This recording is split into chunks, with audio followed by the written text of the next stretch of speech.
రాజరాజేశ్వరి హుండీకి దొంగలు పడ్డారు. రాజరాజేశ్వరి యొక్క సొమ్మును బిర్యానీల కోసం ఖర్చు పెట్టింది.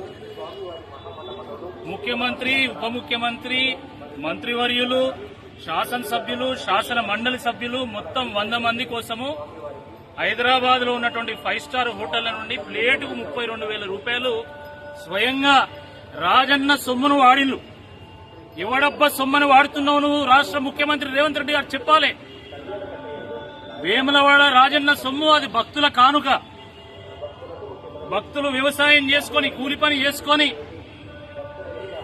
చిన్న చిన్న వ్యాపారాలు చేసుకుని, చిరు వ్యాపారాలు చేసుకుని దేవునికి కానుకగా చెల్లించినటువంటి 2 కోట్ల రూపాయలు ఈరోజు కాంగ్రెస్ పార్టీ నాయకులు దొంగతనం చేసిండ్రు. దేవుని సొమ్మునే బిర్యానీల కోసం వాడుతున్నారంటే, దేవుని సొమ్ముకే కన్నం వేస్తున్నారంటే, తెలంగాణ రాష్ట్ర ప్రజల సొమ్ముకు అసలు ఇంకేమన్నా చెప్పగలుగుతామా? చాలా దుర్మార్గం ఇది. ప్లేటుకు 32,000 రూపాయలు ప్రపంచంలో శాన్ ఫ్రాన్సిస్కోలో కూడా ఉండదు, లండన్ లో కూడా ఉండదు, కానీ ఇక్కడ ఉన్నది. మరి దాంట్లో బంగారు పూతతోనే అన్నం పెట్టిండా రేవంత్ రెడ్డి గారికి? ఏం పెట్టిందో చెప్పాలా? దేవుడితోని చిరగాటం ఆడినోడు ఇప్పటివరకు బాగుపడలే.